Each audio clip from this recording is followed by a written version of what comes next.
Iniciamos mais um Elgue Você, o nosso programa, sempre com muita informação e conteúdo com credibilidade. E eu amo estar aqui com vocês. Hoje o programa está assim sensacional. Falamos de solidariedade com Águida Catulé e Luciana Campos, que olha, contaram muitas histórias, dei uma olhadinha. E um dos usuários que falou pra gente, eu não quero, mas me dá uma para eu levar para minha mulher porque ela ficou em casa com fome. Lembra disso, Lu? Ali foi uma paulada em nós. Recebemos também o doutor Roberto Barreto, que é gastroenterologista, e aí nos passou muita informação pertinente em relação ao câncer de intestino, que está aí numa crescente. Colonoscopia, ela é capaz de prevenir o aparecimento de câncer de colo e reto. Por quê? A colonoscopia detecta os pólipos, que são aquelas pequenas verrugas que aparecem no intestino, e essas lesões são precursoras do câncer de intestino. Fique aqui comigo que o Elgue Você está apenas começando.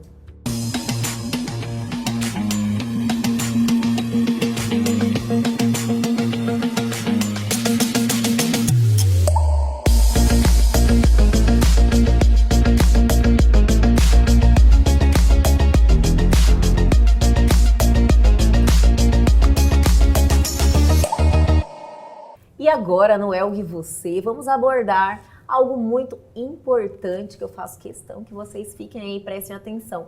Vamos falar de solidariedade, vamos falar de tomada de iniciativa. Estou aqui recebendo Águida Catulé, que já é aqui parceira do Elgue Você, né? É um prazer imenso de receber, Águida. Obrigada eu de estar aqui mais uma vez com você. Eu sempre acreditei muito no seu programa, em você, é uma amizade que começou e você está sempre somando e acreditando naquilo que eu sempre estou à frente. Obrigada. Maravilha, isso, a recíproca é verdadeira. Obrigada. E Luciana Campos, que está aqui pela primeira vez, uma simpatia, um prazer te receber também. A gente agradece o espaço, né? E essa coisa de mostrar um pouquinho do projeto é uma gratificação muito grande. Olha, o projeto é a Marmita, que eu achei fantástico já começar pelo nome, porque representa tudo que vocês fazem, né? Porque é uma relação de muito amor. Vocês aí estão cuidando de pessoas desamparadas, tendo preocupações, né? Que às vezes as pessoas acabam, não é fechando os olhos, mas não se ligando que a gente pode ter uma iniciativa para fazer a diferença, né, Águida? Sim. Esse projeto, ele realmente lindo, começa pelo nome, a participação dos voluntários que estão ali a cada final de semana, a gente ir para a rua e ver realmente o que acontece ali. Tem muitas pessoas que passam, vê, mas não enxergam, enxerga, mas não quer ver.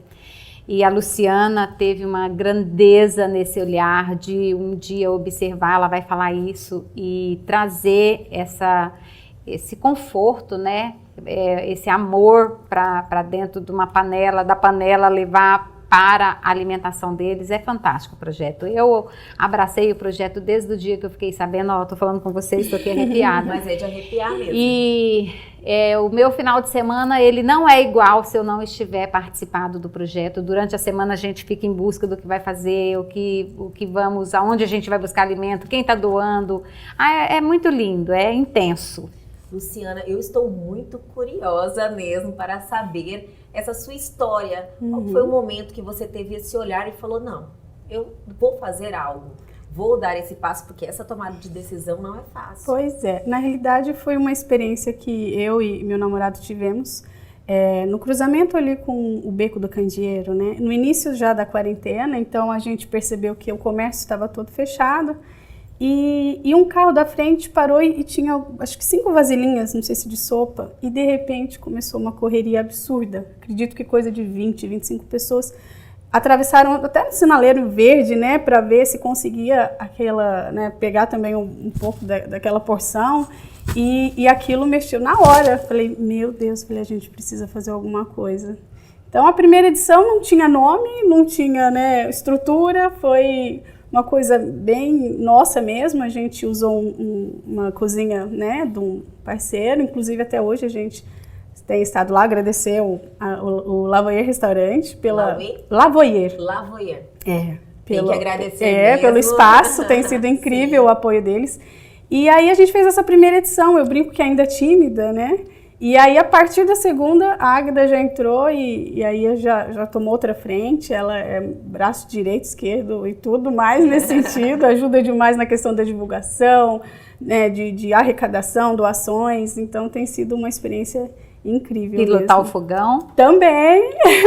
Minha inutilidade, é verdade. Adora cozinhar.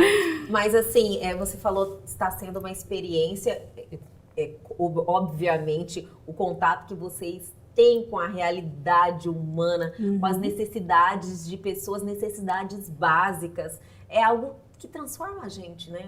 A gente costuma dizer que a gente está dando um pouco de voz a pessoas invisíveis, né?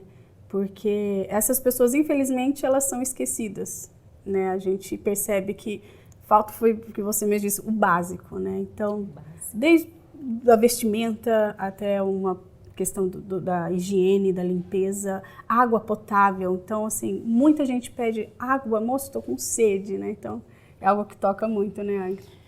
Muito. Nós, como a Luciana disse, o Lavoyer Restaurante, ele funciona com alimentação de marmita já para empresas durante a semana, no almoço, e à noite ele tem lanches delivery. O Renan e a Raquel, são marido e mulher, eles nos emprestam essa cozinha sem nenhum custo. A gente usa fogão, gás, panela, água, tudo. A gente só entra com o alimento e o físico, né? Então, eles são os parceiros, eles nunca colocaram pra gente, olha, vocês estão consumindo muito gás, vocês consumiram, às vezes a gente até pega algum tempero, alguma coisa deles ali, depois a gente repõe. Esses dias eu fui lá na cozinha deles, peguei uns 4 pacotes de feijão, cozinhamos, depois a gente recebeu de doação, a gente repôs, tudo que... Então, assim, primeiro parceiro, número 1, são eles, porque sem eles a gente ia ficar quebrando cabeça de onde fazer. Aí veio uma outra parceira ajudar a gente, que é a Ana Galo e o Paulo Boscolo, que são os da Mitsubishi Taurus, que nos cedeu também, inúmeras vezes, ofertou pra gente a cozinha da Taurus. E a gente ainda não usou, né? Caixas de água. Eles doaram pra gente, através de doação, copos de água, pra gente estar fazendo essa distribuição.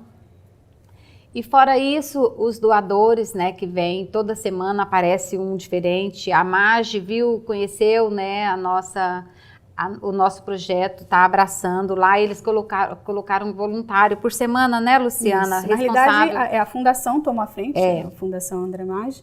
E aí, a fundação é formada por voluntários que são colaboradores da empresa, né? E também tem sido um movimento incrível. Cada semana. Né? A gente tem recebido muito carinho, muitas doações. E além deles doarem, né, Lu, agora eles estão vindo participar na entrega, na montagem. Olha, eu posso ir com o meu carro, posso ajudar.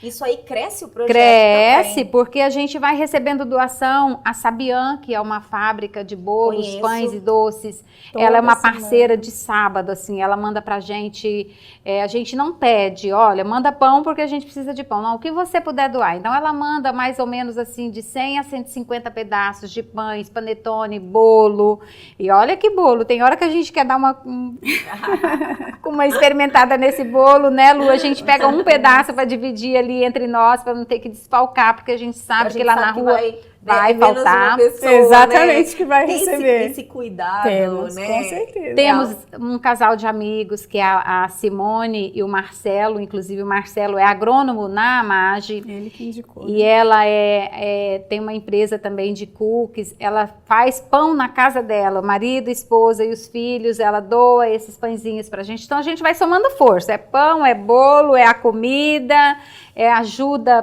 pessoal das pessoas. É bem interessante. E eu quero saber, eu tenho uma curiosidade, como é a rotina de vocês para a execução desse trabalho?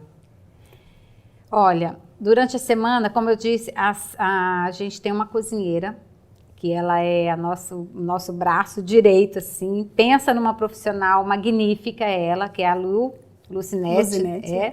A gente chama Lu porque são 3 Lucianas já no grupo, então é 3 Lu no grupo. A Lu, ela entra, quando a gente pode contar com ela no sábado e domingo, a gente também não pode pegar todos os finais de semana dela, que ela precisa descansar, que ela tem uma liderança muito grande durante a semana ali. Então, ela é a cozinheira oficial do projeto. Na falta da Lu, entra nós duas e agora... Mais Agna. Eu fico na retaguarda. E aí agora nós temos... Pico. Aí agora vem o Marcelo também, que esse final de semana eu não pude ajudar na cozinha, a Lu, né, e o Marcelo fizeram. O Marcelo é uma mão grande também, até para ajudar a gente para carregar, porque aquelas panelas de ferro de arroz é muito pesada, a gente tem que ter esse braço forte. O Sandro, né, marido da Luciana. E a gente prepara assim, dependendo do que a gente recebe durante a semana de doação, que a Lu monta o cardápio, né? A gente cria esse cardápio em conjunto na sexta-feira. Olha, vamos fazer um frango ao molho, uma carne de panela, carne com legumes. Semana passada nós fizemos quibe assado. E olha que quibe que foi fantástico. Esse final de semana foi frango ao molho com polenta. Então, a comida, primeiro que ela é super caprichada, assim, a marmita é muito abastecida. E a gente tem ali 3, 4 voluntários para a confecção e a montagem. E aí aparecem os voluntários que a gente divide em carros para tomar direções diferentes. São uns 2 dias de trabalho? Um dia só. Um dia de trabalho. Ou no sábado de manhã servimos o almoço, ou no domingo no almoço, ou domingo no jantar. Depende muito de quantos voluntários tem para nos ajudar, disponível, porque sozinha nós já fizemos um final de semana, só nós duas, que foi bem puxado, né, Lu? Cozinha, montagem e na distribuição. Distribuição num carro tem que ter 4 pessoas, uma que vai dirigindo e 2 para entregar, no mínimo 3 por carro. Então, não é fácil. A gente tem aí entre 60 a 120 marmitas por final de semana e isso varia de acordo com a doação. Vocês iniciaram com quantas e agora chegaram a 160? Não. Como é que foi esse crescimento? Hoje vocês atendem quantas pessoas vocês conseguem atender? Na realidade, acho que a primeira edição foi em torno de 35, foi tímida. Mas a gente também não consegue elevar muito esse número, porque, eu não sei se a Agda chegou a comentar, mas a gente não tem um ponto fixo de distribuição. Então a gente, por exemplo, não para na praça. Chegam lá na rua, vão abordando. Vocês procuram. Então, por exemplo, teve um dia que a gente começou às 11 da manhã, 2 horas da tarde que a gente terminou. Porque a gente sente que as pessoas que realmente precisam, elas não ficam soltas andando. A gente encontra a pessoa, né, escondida em cada cantinho, né, embaixo de algum viaduto, bem escondidinho, em lojas, né? Então, a gente tem esse cuidado. Então, se a gente puser, por exemplo, 150 marmitas, eu não sei nem se a gente conseguiria, de repente, entregar tudo isso, né? Mas... O que, assim, seria necessário para, assim, ter um aumento, um crescimento desse projeto?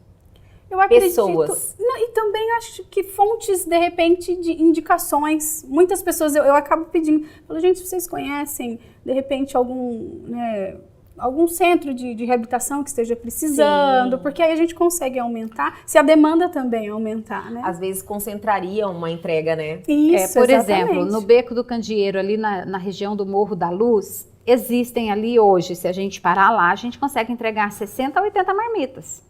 Só que ali já é um ponto de entrega que todo mundo que tem projeto social entrega ali. Então, inclusive, muitas vezes, a prefeitura tem um trabalho muito bonito, né?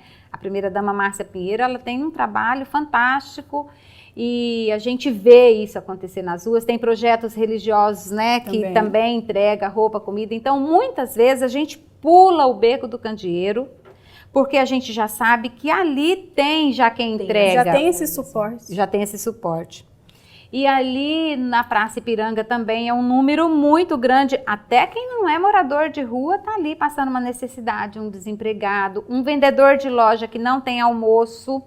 Olha só que ambulantes, né? Os ambulantes, eles estão ali trabalhando, não venderam nada. Ali ganhar o seu dia. E às vezes ele não vende, ele não tem almoço. Então a gente entrega para eles também. E a gente sai procurando, a gente entra em cada lugar, assim, embaixo das marquises. Olha, eu acredito que diante dessa busca de vocês, vocês devem ter muita história que a gente tem muita curiosidade em saber. Eu só vou pedir para vocês segurarem um pouquinho. Eu vou chamar o intervalo, mas a gente já volta. Fica aqui comigo.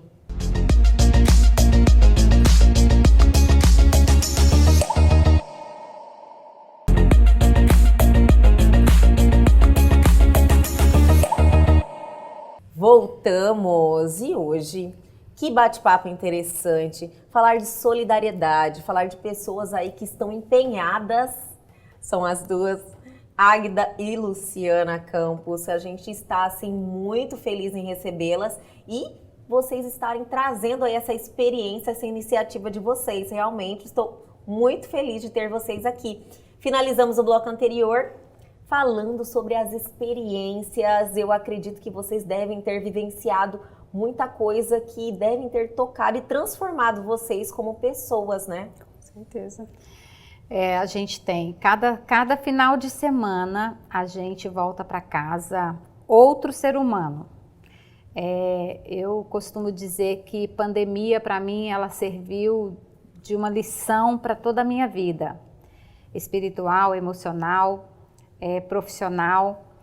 E durante a pandemia, quando a gente veio para o projeto, você fica reclamando de muita coisa sem necessidade. E quando a gente vai para a rua, que a gente vive ali as pessoas, o problema delas, que aquela marmita, o pão, o suco que a gente prepara faz uma diferença tão grande para eles, a gente volta para casa e fala: Senhor, eu não tenho problemas, a minha vida está linda, muito obrigada, porque hoje eu me senti melhor, maior, e vendo e vivendo, né, exemplos assim, né, Lu, que chega a tocar muito a nossa emoção.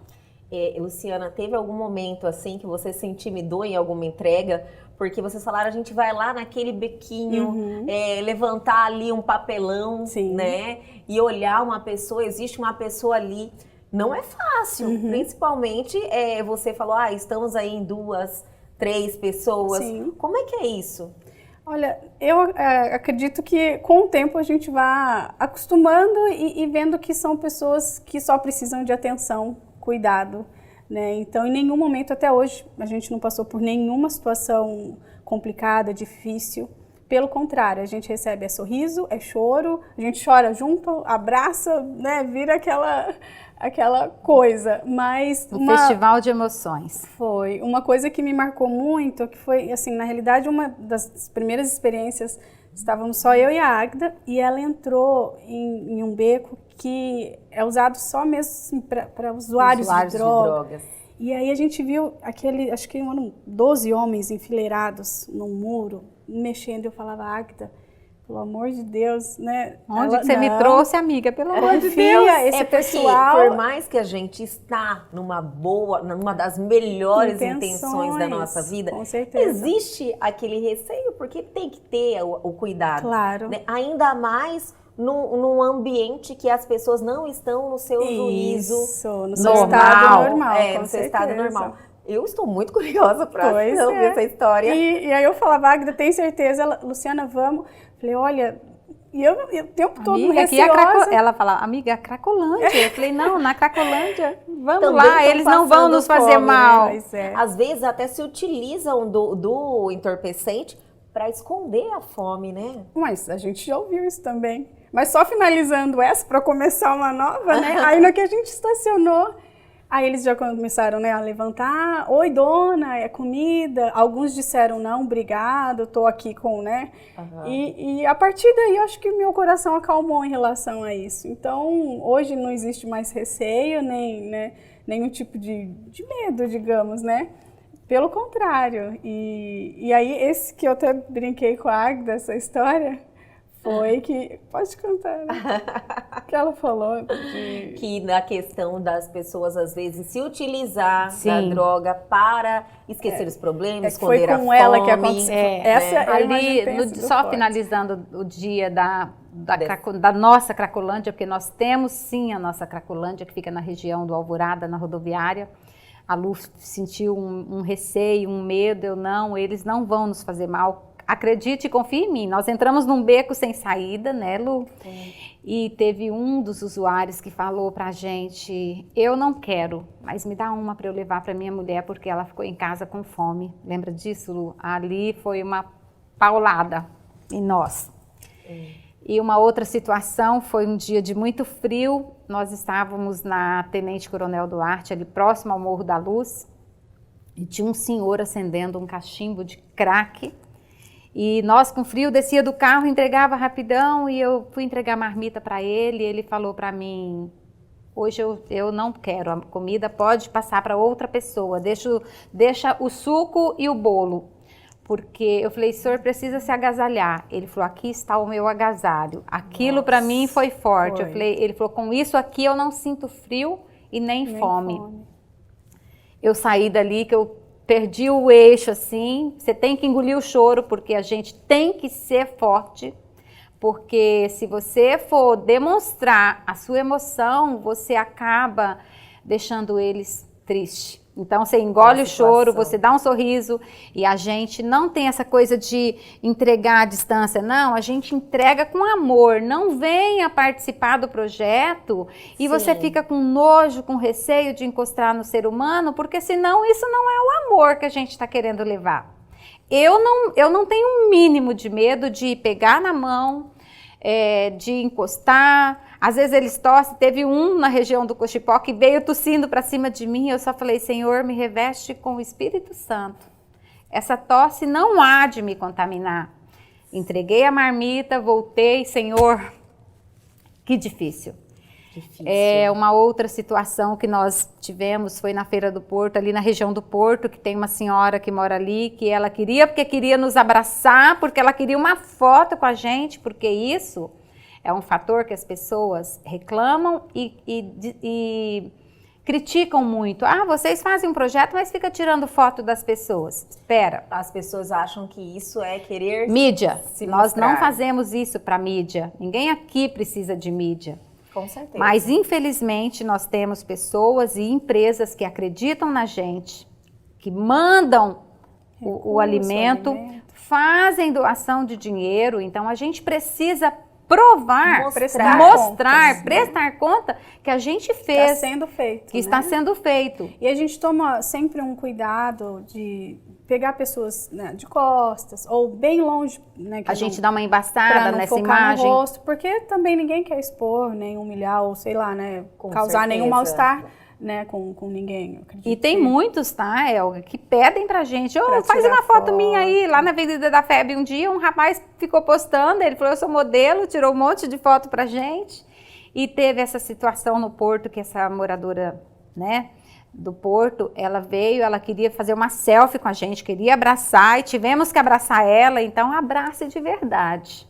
Com certeza. A marmita é amar e abraçar, ajudar, fazer. Eu vejo, Agda e Luciana, essa situação que vocês colocaram de uma outra forma. Eu acho que quanto mais a gente propaga atitude como a de vocês, nós trazemos uma reflexão para a sociedade, que também muitos estão ali querendo julgar, mas você pode fazer uma diferença.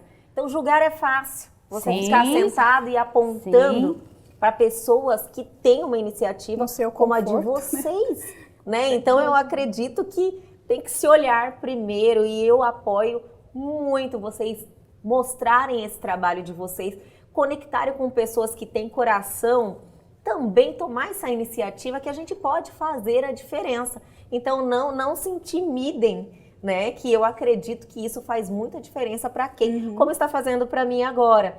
A Agda, quando nós tivemos o primeiro contato, foi para falar do prêmio da Wine Events, né? Em relação a Batalha de Receitas. Batalha de Receitas que ela fez lá. um prato maravilhoso, arrasou no nosso quadro Gosto Bom. E ela nunca Inaugurei, tinha me né? falado. Inaugurei o quadro bom. Inaugurou o nosso quadro. E você nunca tinha me falado dessa sua atividade. E na hora que ela começou por uma conversa, bate-papo na mesa, eu falei, nossa, mas eu não sabia disso. Então, assim, não é a primeira, você já, oi, eu tenho um trabalho social, eu faço isso, eu ajudo pessoas, né, Águida? Sim, a gente teve esse final de semana na esquina da UFMT, falando de emoção, tinha uns venezuelanos ali vendendo bala de goma e a gente parou para entregar. A gente não para e já fala, tá aqui uma marmita. O senhor está com fome? O senhor aceita uma marmita? Você já almoçou hoje? Já jantou? Porque é muito chato você já chegar e falar para a pessoa. Toma. Você nem sabe se a pessoa quer ou se ela está precisando. É um respeito, né? Uma abordagem diferente. E aí eu perguntei para eles, vocês já almoçaram? Não. E tinha uma criança de 5 anos. Que dor. E esse final de semana, a gente levou bastante suco e água. E aí, a hora que nós demos o saquinho de suco para os 3 adultos e a criança, ele virou para a mãe dele. Isso foi também assim, falando é simples, mas sentindo e vendo impacta. Ele falou, suco, mama, suco, tipo, meu Deus, eu vou tomar um suco. E aquele suco ali, gente, eu vou falar para vocês, ele pegou a sacolinha, aí eu já dei logo, acho que 2 a mais para ele, porque um só não ia matar a sede dele. E foi bem lindo o sorriso que ele nos deu por ele estar recebendo uma sacolinha de suco que a gente mesmo prepara, não é suco que a gente recebe de doação. A gente recebe o pó de suco, né? Então a gente prepara.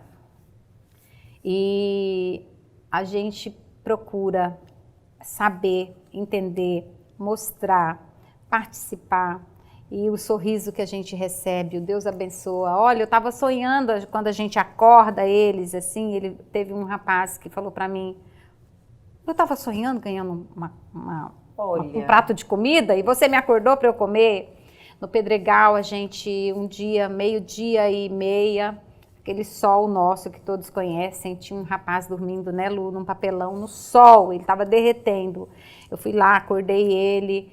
E ele acordou numa situação de defesa já. Eu falei, calma, moço, não tô aqui para te espancar, bater, não. Eu só tô te acordando que eu quero que você saia desse sol e almoce.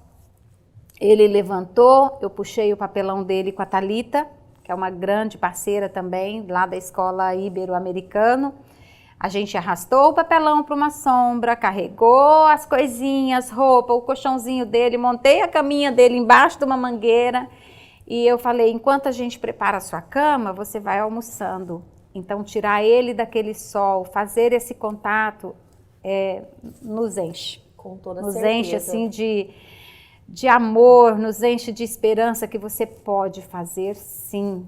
E o que é interessante, só complementando, porque muitas pessoas acabam perguntando, mas Luciana, Águida, por que o projeto, né, não distribui cestas básicas e tudo? Aí a gente fala, onde que eles vão preparar?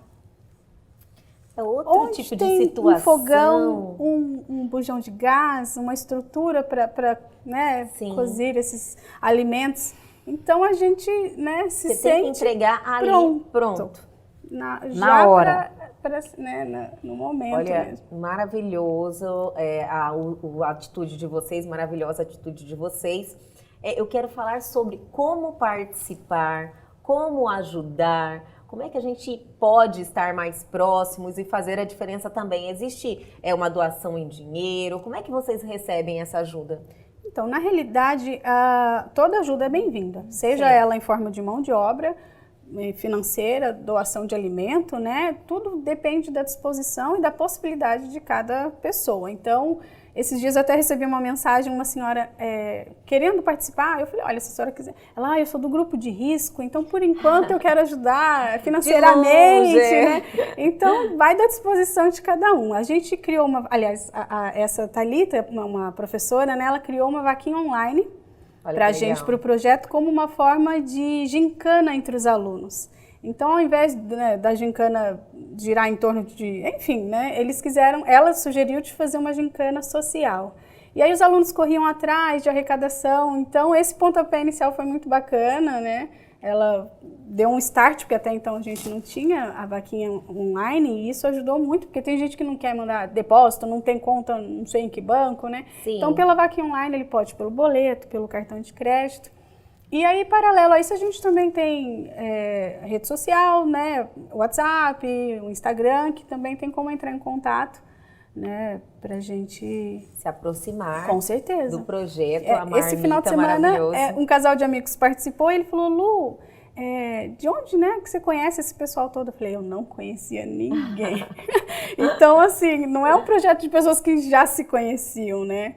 São pessoas estranhas que vão se achegando e que, de repente, viram um grupo, uma família ali, e a gente se aproxima de uma forma tão bacana, tão incrível. Então, lindo. É muito, muito bacana, muito interessante. O projeto A Marmita tem o Instagram, que é A Marmita Cuiabá, né? Vamos colocar aí na tela. Sim. Passa os canais de comunicação, né? Sim.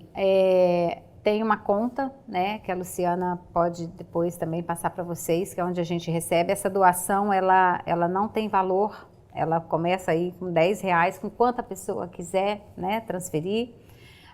Doação de alimentos, entre em contato com a gente, que a gente às vezes vai buscar, ou pode deixar na portaria do prédio, ou no próprio restaurante, mas às vezes no restaurante está fechado, não dá para deixar ali, atrapalha o movimento deles. Sim. Então a gente geralmente vai buscar. Nós temos uma parceira também, que ela tem um projeto que chama Quitutes de Quinta. Não conheço as pessoas, conheço 2 pessoas agora do grupo. Eles recebem pão da padaria Viena, muito pão, porque a entrega de comida deles é na quinta-feira. E ela sempre pergunta: Águida, você quer um pouco do nosso pão? Então é um projeto pensando no outro. Então, Quitutes de Quinta é um doador de pão pra gente. O pão que sobra lá na quinta, ele nos passa na sexta pra gente entregar no sábado.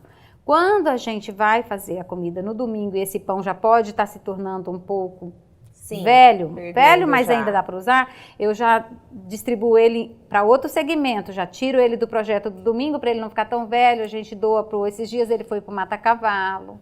Tem uma família lá no CPA que eu dou muito. Inclusive, deixo na casa da minha mãe. Às vezes eu como um pão desse. Então, gente, é um alimento que a gente pode acreditar, pode confiar, pode comer sem um pingo de risco, certeza, né, Lu?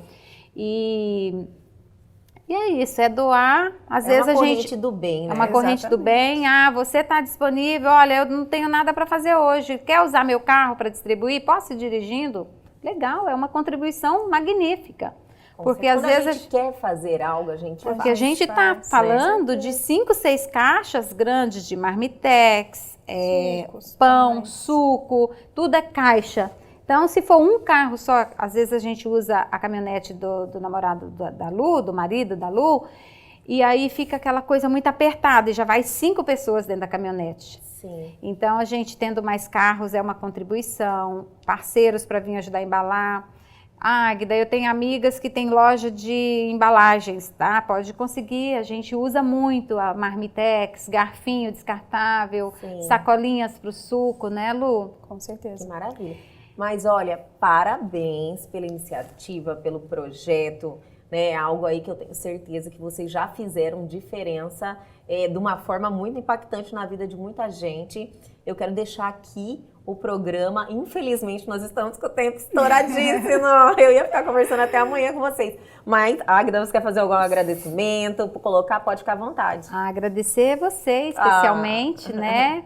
Ao seu programa, Elga e Você, que está brilhante, a TV e os nossos parceiros. Só esquecemos de mencionar o projeto Connection, que eles nos doaram esse fim de semana 50 kits femininos de higiene pessoal e doces. Que somou assim, a gente... Cuiabrasa? Cuiabraça. Cuiabraça. Cuiabraça também é no segmento de cestas básicas, né? Então é o que a Águida falou, a gente está formando uma rede entre os projetos, né? Sim. Os kits femininos lindos, umas necessaire, que vai sabonete, creme dental, escova, absorvente, um perfuminho. Olha que bom. Hidratante. Estimulando as pessoas a se cuidarem, às vezes isso vai ficando tão distante, né? Que isso enriquece muito. O nosso passando- projeto está ficando super rico e super lindo. E Maravilha. agora com Elga e você, né? E eu sempre quero que vocês estejam aqui para a gente dar Muito visibilidade obrigada. para esses atos. De repente, aí a gente consegue fazer uma cobertura mostrando isso acontecendo, Legal. né? Que eu acredito que as pessoas vendo isso toca mais. Toca, com Olha, certeza. muito obrigada pela presença de vocês, estarem compartilhando aí A gente tudo, agradece. toda essa informação, toda essa solidariedade com a gente, que eu tenho certeza que encheu o coração de muita gente. E que Deus dê saúde para vocês continuarem esse Muito projeto. obrigada. Muito obrigada e queria deixar o convite aberto a todo mundo que queira, né, Sim. participar, dizer que é uma experiência única, que é transformadora e que, O bem é mais pra gente, né? com certeza. Mas obrigada, A viu? gente Muito obrigada a agradece. você. E assim, estamos muito É um felizes de ter prazer. participado do Elga e Com você. certeza. Nós que estamos. Obrigada. E o Elga e você continua, hein? Fique aqui que já já a gente volta com mais uma entrevista sensacional.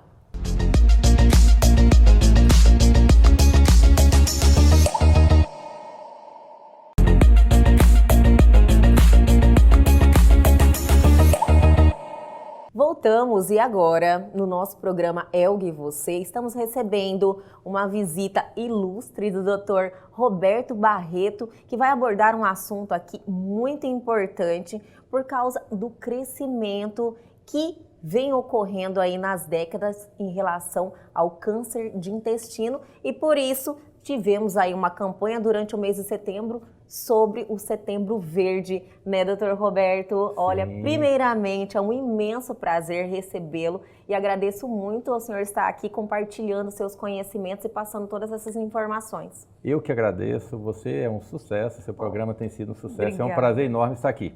Essa campanha de Setembro Verde é uma campanha extremamente importante, uma campanha que foi lançada pela Sociedade Brasileira de Coloproctologia e abraçada pela Sociedade Brasileira de Endoscopia, na qual eu faço parte.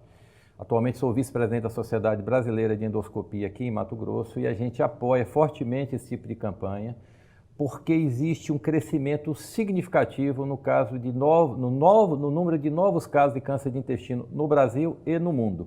Daí a importância, né? de campanhas como essa. São campanhas extremamente importantes, nós estamos chegando ao final do Setembro Verde, mas a gente fica extremamente feliz porque vê que, além das sociedades de especialidade estarem abordando esse tema, a mídia, de uma maneira geral, como vocês, estão abordando. Isso é importante para conscientizar as pessoas da importância da realização da colonoscopia na prevenção dos novos casos de câncer de intestino e reto. Esse Setembro Verde foi o primeiro, doutor, ou já Não. vem acontecendo?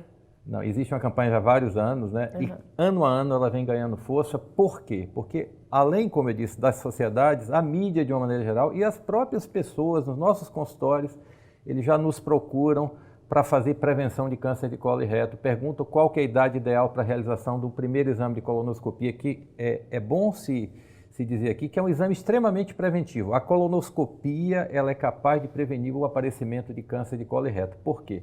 A colonoscopia detecta os pólipos, que são aquelas pequenas verrugas que aparecem no intestino e essas lesões são precursoras do câncer de intestino. Então pega bem precocemente. Bem precocemente. Os estudos mostram que as populações que começam a fazer colonoscopia a partir dos 50 anos, existe uma diminuição no impacto de 40% do aparecimento dos novos casos de câncer. Então, realmente o exame se mostra extremamente importante e preventivo. Como o senhor, nós estávamos conversando há um tempo atrás, o senhor falou que essa evolução do câncer do intestino tem muito a ver com nossos hábitos, né? E alimentação, doutor. É isso? É isso. Existe um percentual de pessoas que são predispostas. Existem alterações genéticas que são muito bem estabelecidas e um percentual das pessoas tem essas alterações genéticas, são mutações, são muito bem estabelecidas e que elas vão evoluir em algum momento para o câncer de intestino. Porém, existe um impacto de fatores ambientais que nas últimas décadas, principalmente nas duas últimas décadas, especialmente nos ocidentais, mas em todas as etnias, a gente observa um crescimento significativo dos novos casos de câncer de intestino. Isso tem a ver com o hábito de vida, principalmente os hábitos alimentares, né? Se a gente perceber, a gente observa que nos últimos anos houve uma mudança aí no perfil da alimentação das pessoas e as pessoas começaram a consumir mais gorduras, frituras e embutidos.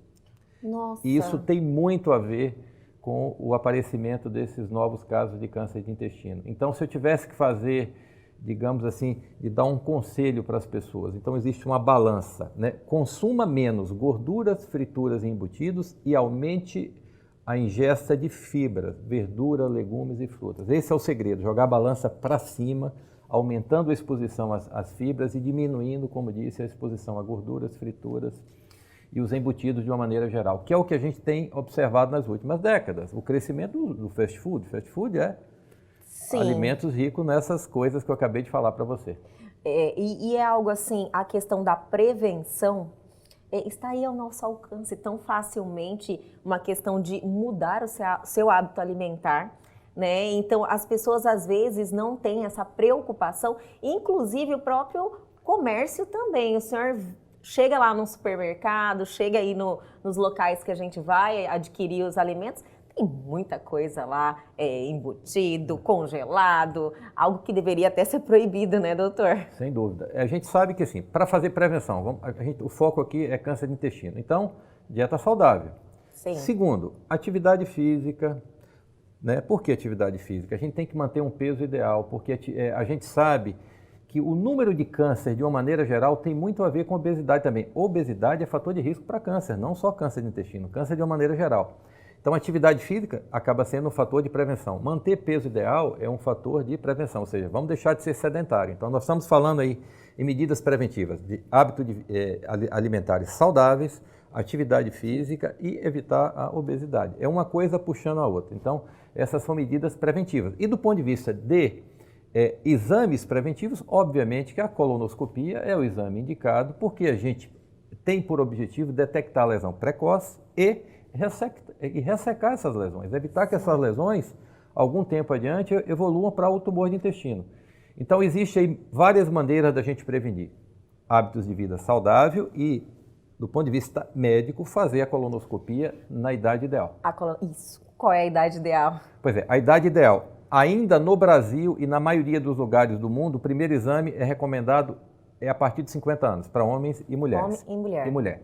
Nos Estados Unidos, esses critérios foram modificados alguns anos atrás, porque existe uma explosão de casos de câncer de intestino entre 40 e 50 anos.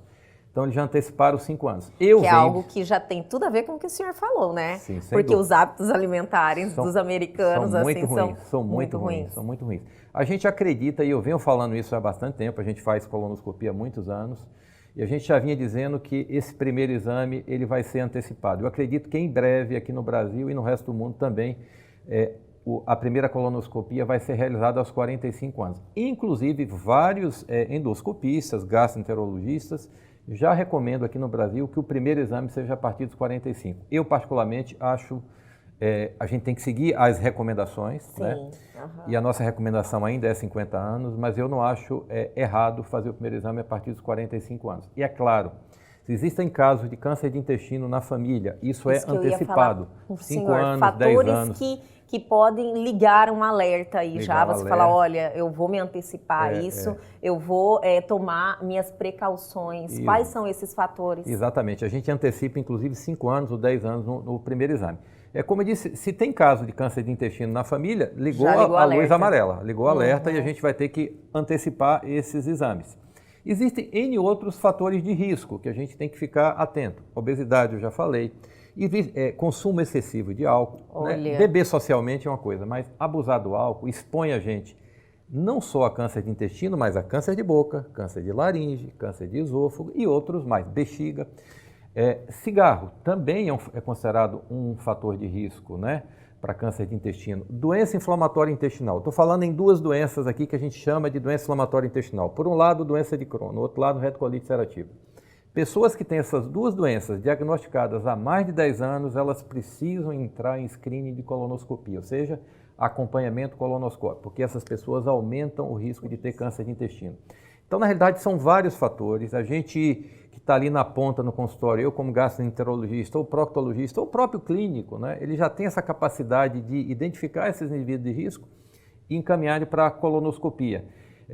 A colonoscopia, felizmente, virou um exame quase que de rotina, né? As pessoas já sabem que precisam fazer, já procuram o médico para pedir, a mídia ajuda muito com programas como esse, as sociedades de especialidade fazem campanhas como essa do Setembro Verde, tudo isso tem ajudado a tornar a colonoscopia um exame de rotina. Conscientização, né, doutor? A conscientização é o primeiro passo. Você falar sobre isso, estar orientando as pessoas, chamando a atenção das pessoas a essa problemática e como impedir, né? Então eu acredito que isso aí é algo que a gente vai evoluindo com o tempo.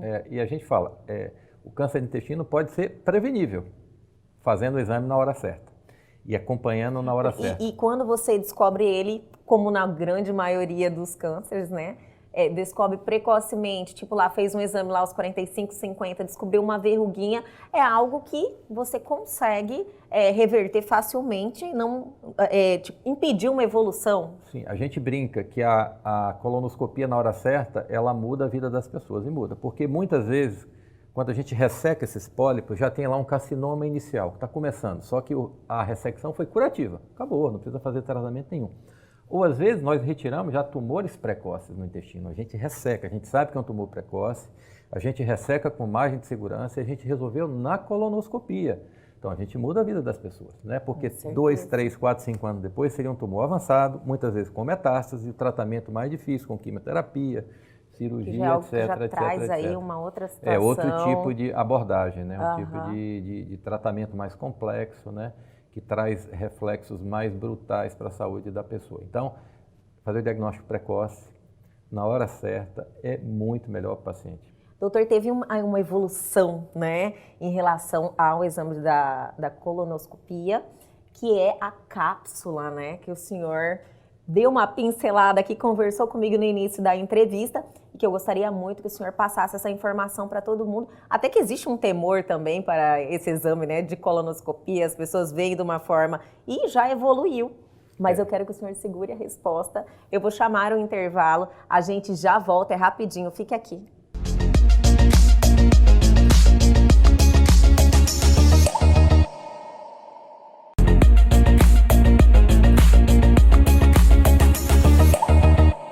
Estamos de volta, hoje recebendo o Dr. Roberto Barreto, que está aqui passando informações muito importantes, falando sobre câncer do intestino, as evoluções tecnológicas e muito mais, né, doutor? Agradecer ao senhor novamente pela presença. Finalizamos o bloco anterior falando sobre essa modernização, sobre tudo que está vindo de novo e também quebrar esse mito do medo das pessoas de um exame como a colonoscopia. A colonoscopia hoje é um exame extremamente tranquilo, ou seja, os aparelhos são flexíveis, a gente tem anestesista em sala que ceda um paciente, ou seja, o anestesista ceda, a gente faz o que a gente sabe fazer, que é a endoscopia ou a colonoscopia. São exames extremamente seguros, feitos, obviamente, por médicos habilitados e treinados para fazer a endoscopia ou a colonoscopia. Mas essa sensação de que as pessoas tinham medo, felizmente, ela está se desfazendo ao longo do tempo. Porque realmente o exame tem se tornado extremamente tranquilo e seguro. Que maravilha, né? E eu não sei qual é a ligação, mas existe aí uma cápsula que eu li sobre um material que o senhor estava falando sobre essa evolução. Como é que funciona isso, doutor? A cápsula endoscópica, na realidade, assim, nós temos a endoscopia digestiva alta, que ela vai ver a parte superior do aparelho digestivo, esôfago, estômago e duodeno. Nós temos a colonoscopia, que vai ver a parte digestiva baixa, basicamente o intestino grosso e o finalzinho do intestino delgado. Nós tínhamos aí entre 4 e 6 metros de intestino delgado que nós não tínhamos um exame endoscópico. Felizmente... Não tinha como ver? Exames indiretos. Mas nada que pudesse trazer uma clareza de diagnóstico? Nada com clareza diagnóstica. A gente tinha exames indiretos que deixavam a gente extremamente seguro no diagnóstico. Você imagina, 4 a 6 metros... É muita coisa. É muita coisa. A cápsula, ela veio para preencher essa lacuna da endoscopia. A cápsula, na realidade, nada mais é que um comprimido, só que na ponta ela tem uma câmara.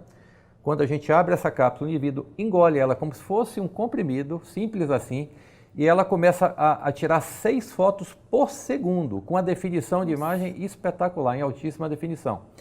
E ela vai percorrendo todo o trato digestivo. Ela desce o esôfago e vai percorrendo todo o intestino delgado. Ao cabo de 8 a 10 horas, que é o tempo que tem a bateria dessa cápsula, ela vai filmando e vira um filme. Existe um gravador na cintura do paciente, como se fosse o holter, e por ondas de rádio ela vai mandando essas imagens para o gravador. Então o paciente chega às 7 da manhã na clínica, engole a cápsula e vai embora. Trabalhar, o que ela quiser fazer. Vida normal. Normal. Não tem nada para acelerar? Tipo assim, olha, não acelera muito o metabolismo? Não tem. Ela engole a cápsula engole a e vai cápsula. trabalhar normalmente, não Entendi. sente nada depois de 8 horas ela volta, nós vamos retirar o gravador, todas as imagens foram jogadas no gravador e essa cápsula nova, porque a gente já faz cápsula aqui desde 2002. Nossa! Os Estados Unidos liberou em 2001 o FDA, em 2002 a gente já fazia aqui e agora a gente trouxe a nova versão da cápsula com o que a gente chama de imagem em tempo real. O que isso significa? Esse gravador eu consigo, com um toque de botão, ele tem um monitor, eu consigo ver a cápsula a hora que eu quiser, é só clicar ali, eu sei exatamente onde ela está. Onde ela está. E por que isso é importante em relação à cápsula antiga? Porque tem algumas doenças do aparelho digestivo, em especial nos pacientes diabéticos, eles têm uma situação que a gente chama de gastroparesia. O estômago ele funciona muito lentamente. E a comida que é para levar 2 horas, 2 horas e meia, fica 6 horas, às vezes até mais. E o que acontecia nesses pacientes com a cápsula antiga? Ele engolia a cápsula ficava ali 6 horas no estômago. A bateria leva 8. Quando ela descia para o delgado, acabava a bateria e eu perdi o exame. O que a gente faz agora? Os pacientes vão engolir a cápsula, vai ficar 1 hora lá na clínica. 1 hora depois eu aperto o tempo real e eu vejo se ela está no estômago. Se ela estiver no estômago, o que eu faço? O paciente deita, nós vamos sedar ele, passo o endoscópio, com o aparelho de endoscopia, eu pego a cápsula e coloco lá no intestino delgado, coloco onde ela tem que estar. Então a gente não perde mais a cápsula. Então a vantagem dessa nova cápsula, além da definição, que é muito melhor, ela consegue me dar essa indicação se ela está parada, se não está parada, o que eu preciso atuar. Eu preciso fazer uma endoscopia para colocar ela mais embaixo? Então, isso nos traz essa facilidade. E com a outra vantagem, existem pacientes, por uma série de razões, não conseguem fazer a colonoscopia. Por quê? Ou porque são muito idosos, ou porque tem alguma condição clínica que não permite com que ele faça o preparo da colonoscopia, que você sabe que o preparo tem que limpar o intestino. Ou porque durante a colonoscopia existem algumas questões técnicas que a gente não consegue terminar a colonoscopia. Então, nessa situação, fica descoberta uma parte do intestino grosso. Essa cápsula consegue fazer do intestino grosso também. Resolve o problema, né? Óbvio que o foco dela principal é delgado, mas em algumas situações a gente pode ela pode filmar o intestino grosso também. Então, esse é o segundo avanço, ou seja, ela é tempo real, eu vejo a hora que eu quiser, onde ela está. Segundo, eu também posso, além de estudar o delgado, eu posso estudar o intestino grosso. Então, a cápsula, eu diria que ela é padrão ouro para estudar o intestino delgado. Ela é importantíssima, né? Ela preenche uma lacuna que nós, gastros, nós, coloproctologistas, clínicos de uma maneira geral, ficávamos extremamente inseguros, porque a gente não tinha clareza do que estava acontecendo no intestino delgado. Hoje nós temos com ela. Então, ela realmente, do ponto de vista tecnológico, ela é um grande avanço, sim. Que avanço significativo para reprimir esses problemas, né, doutor? Que maravilha. Na questão da endoscopia, o senhor falou há um tempinho atrás também para mim que teve uma evolução, inclusive nós viramos referência? Sim, a endoscopia, na realidade, existem várias evoluções, né? Porque, na realidade, a endoscopia ela vem evoluindo, os equipamentos vêm evoluindo. Por exemplo, hoje nós temos equipamentos chamados HDMI, de altíssima definição. Nós temos hoje o que a gente chama de magnificação de imagem. O que é magnificação de imagem? O Dr. Roberto está fazendo uma endoscopia, ele vê uma lesão ali pequena, mais esquisita, ou não é? Eu faço um zoom de 100 a 160 vezes em cima dessa lesão. E esse zoom, essa magnificação, é capaz de me dizer, através de uma classificação que a gente tem, se aquela lesão ali é uma lesão benigna ou maligna na endoscopia. Ali o senhor já consegue naquele ato eu consigo ter com muita clareza se aquela lesão é suspeita de ter transformação ou não. Com aproximação muito grande, o que eu estou vendo na endoscopia, que o patologista, quando a gente tira a biópsia, está vendo lá na lâmina dele. Então, isso é uma tecnologia que a gente chama de magnificação de imagem. Existem outras tecnologias que a gente tem também, que eu chamo de cromoendoscopia virtual. Existe aí aquela luz que a gente consegue ver, né? Aquela imagem que os nossos olhos conseguem ver. Mas através de comprimento de ondas de luz, tem algumas coisas que a gente não enxerga, os nossos olhos. Sim. Mas os equipamentos novos, que a gente chama de cromoendoscopia virtual, eles filtram o comprimento de luz e a gente consegue realçar também lesões suspeitas, né? Antigamente nós jogávamos corantes lá no estômago para realçar essas lesões. Hoje, no apertar do botão, a gente faz o que a gente chama de cromoscopia virtual. E a gente consegue fazer o que os corantes faziam lá atrás. É assim, realmente impressionante como a tecnologia chega muito forte nesses equipamentos de endoscopia. E vem prolongando a nossa vida, né? E nos trazendo até mais conforto. E agilidade. Agilidade e precisão nos diagnósticos. Sim, né? Eu acho sim. que isso é extremamente importante, porque na realidade, quanto mais precoce a gente faz o diagnóstico, menos exposição e menos riscos esses pacientes vão ter ali na frente. Então, o segredo é diagnosticar de uma forma precoce. Daí, campanhas como essa de Setembro Verde, para a gente fazer diagnóstico precoce. Com certeza. E como eu comentei com o senhor há um tempo atrás, eu já fiz endoscopia. E foi algo que eu tive que tirar o meu dia inteiro para fazer a endoscopia, porque existia sedação, né? Eu passei o dia inteiro dormindo, quando eu falei pro senhor, não acordava de jeito nenhum. Hoje já não é mais assim, né? Essa é outra grande evolução. Primeiro, hoje a gente tem aí 2 profissionais na sala de endoscopia, uma grande evolução. O Dr. Roberto ou qualquer outro endoscopista fazendo o que ele sabe, que é endoscopia, e o médico anestesista sedando o paciente. E a sedação hoje é muito diferente, porque eles usam um medicamento de ação ultra rápida, ou seja, e eficiente, o paciente dorme, não tem como não dormir, só que ele acorda depois do exame como se não tivesse tomado sedativo. Diferente dos sedativos do passado, que eles tinham um efeito residual de várias horas. Então as pessoas ficavam o dia todo dormindo. Ia fazer endoscopia, era sinônimo de perder o dia de trabalho. Hoje já não é mais assim. Então, os anestesiologistas, eles usam o Propofol, a famosa droga, né, o Propofol, que é de ação rápida, mas também ela praticamente não deixa efeito residual e as pessoas se recuperam rapidamente e podem voltar para suas atividades. Isso em tempos modernos, que as pessoas não podem perder muito tempo, é uma grande evolução, né? Porque não dá para você ficar o dia todo deitado por causa de um procedimento endoscópico. Então, essas coisas precisam ser... Essas coisas foram resolvidas. É pontual, né? Só que naquele momento. Sim, né? Que maravilha. Melhorou muito. A sedação é uma sedação de altíssimo nível e com a segurança, como eu disse, excepcional, porque nós temos um profissional ali, anestesiologista, para cuidar da sedação, da respiração do paciente, da parte cardiovascular e hemodinâmica, ou seja, segurança total para que nós, endoscopistas, possamos fazer um exame com segurança e a gente garanta a segurança do bem precioso que é o nosso paciente. Com certeza. Doutor, eu não poderia deixar de aproveitar a sua presença, também quebrar alguns mitos, né, que as pessoas, a gente ouve muito comentário em relação aos hábitos de consumir laxantes. Hoje isso é muito presente na vida das pessoas, né? Mulheres em busca de emagrecimento e N fatores, até a prisão de ventre é propriamente dita. Muitas pessoas se utilizam isso meio que de uma forma diária. É um hábito da pessoa estar consumindo aí, apesar de que uma alimentação adequada já corrigiria para muitos, não todo mundo, cada um tem uma condição única, né? Mas isso é presente na vida de muita gente.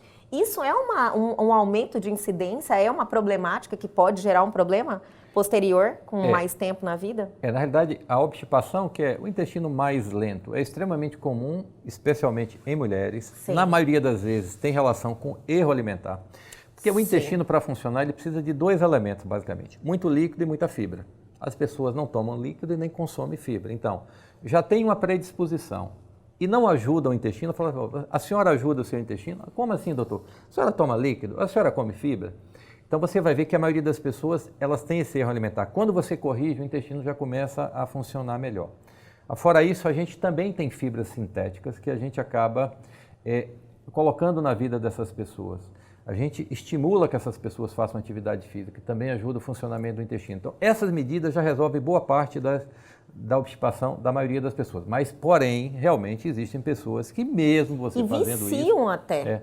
Que mesmo você tomando essas medidas para o intestino funcionar de uma forma natural, elas não conseguem evacuar da forma adequada e elas acabam usando o artifício de usar os laxantes. Os laxantes dito irritativos, são vários que tem no mercado, eles funcionam porque eles irritam a inervação ali do intestino. Isso no médio e longo prazo é ruim, é como se o intestino, esses plexos nervosos vão sendo destruídos, né? E só piora a obstipação com o tempo. Então a gente tem, quando precisa fazer uso de laxante, a gente tem colocado na nossa prática os laxantes que a gente coloca como osmóticos. Como é que funcionam esses laxantes? Eles não irritam o intestino, eles simplesmente puxam líquido para a luz do intestino e estimulam a evacuação de forma mais natural. Então, se tiver que escolher entre os laxantes, vamos escolher um laxante... Menos prejudicial. Menos prejudicial, que são ditos osmóticos, né?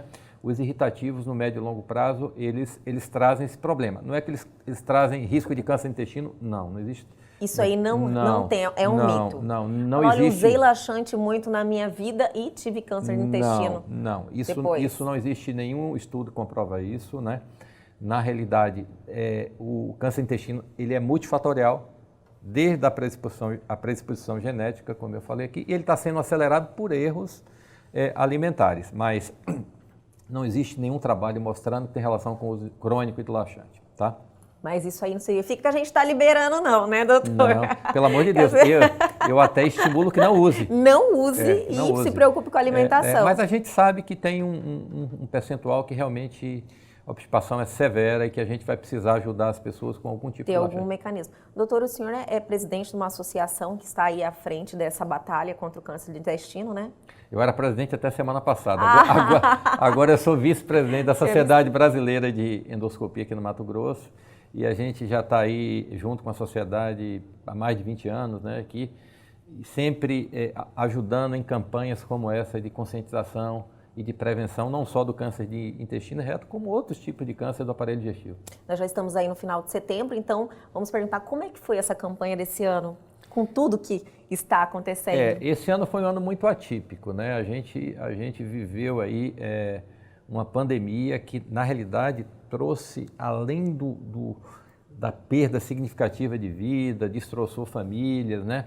Trouxe um problema também econômico muito sério, mas o Instituto Nacional do Câncer, ele coloca uma situação que é muito grave. Ele coloca que aproximadamente 50% dos casos de câncer, de uma maneira geral no Brasil, deixaram de ser diagnosticados de abril para cá. Então, o que a gente acredita é que vai ter uma sobrecarga do sistema a partir de agora. A gente já está vendo isso, né? Os pacientes ficaram em casa, fica em casa, tinha que ficar, não tinha jeito. E né? Tinham medo também, né? Tinham medo de se expor aos médicos, né? Mas a gente começou a entender que outras doenças continuaram existindo. Sim. O Covid está aí, é grave, A gente tem que ter cuidado? Tem que fazer prevenção? Tem.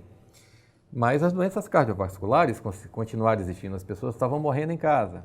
O acidente vascular cerebral continua existindo, morrer em casa. E os tumores estavam se desenvolvendo nesse período, né? Uhum. Então, se você parar para pensar, praticamente 6 meses de um número, redução drástica do número de pacientes nas clínicas, nos hospitais.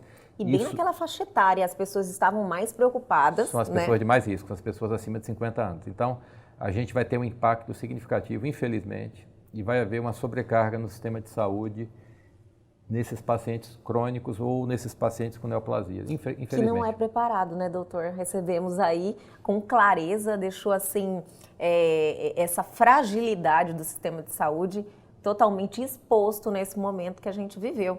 Então, assim, ainda ter essa predisposição de um crescimento de problemas como esse é um momento delicado. É uma preocupação. Estamos tendo, a gente está vendo agora, somente nesse agosto e setembro, assim, eu diria que tem assustado um pouco o que a gente tem recebido aí, né? Pessoas com doenças mais